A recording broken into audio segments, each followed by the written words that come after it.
Snapshot 2 has arrived for Minecraft 26.3 with mostly follow-up fixes for the new dappled forest blocks, but also big news for visuals. My name is slicedlime and this is a showcase of the news. Let's start with the follow-ups from last week's Snapshot and the dappled forest. The shelf mushrooms no longer generate backwards when they generate on trees and fallen logs. Their models also no longer stick out of the slot in the hotbar, and the item model is now that of the small variant, matching the block that gets placed when you use it. The hitbox of shelf mushrooms now matches its visuals better. Breaking a shelf mushroom now shows the proper breaking particles. And using bone meal on a shelf mushroom while standing on it no longer makes you fall through it. Poplar leaves no longer appear green on a map.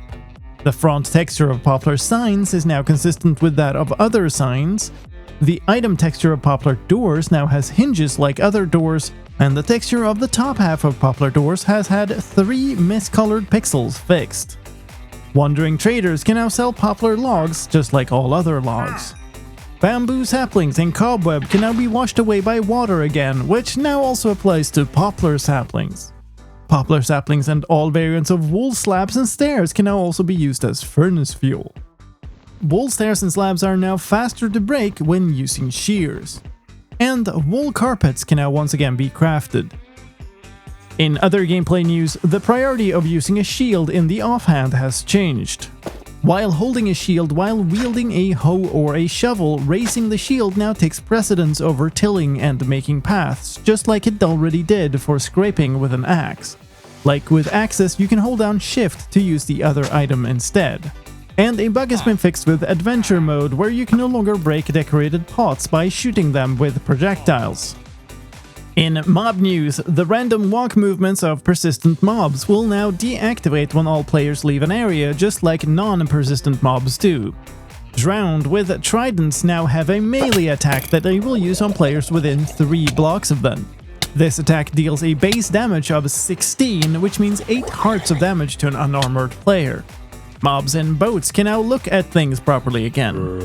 And dolphins have been fixed. They no longer take too long to pick up items, and items no longer appear to fly towards the player if a dolphin that isn't being rendered picks up an item. So what about those visual news? This version of the game replaces the improved transparency mode with a new technique called order-independent translucency. This new technique fixes a huge amount of issues with different transparent things rendering in the wrong order, like name tags, water, particles, and much more. This means you no longer get weird glitches like boats filling with water when viewed through dyed glass. There's also a new debug keybind for toggling this functionality on and off, by default set to F3 and X. This version also comes with a change to the dedicated server. The whitelist setting is now on by default. And this snapshot includes stability fixes, including fixing a packet error that could cause players to get disconnected. All these fixes also come with some caveats. This snapshot lists 2 known issues. One is that the experimental Volca renderer does not work on Mac computers, instead rendering the entire screen pink. Lighting on entities is also broken in the snapshot, rendering their top sides too dark. And this snapshot comes with some large pack changes, including news for custom world generation format. If you're also interested in that, keep your eyes out for a video on my pack news channel. But that's all for this video. Thank you for watching. The YouTube algorithm is highly dependent on order-independent likes. My name is slicedlime, and I'll see you next time.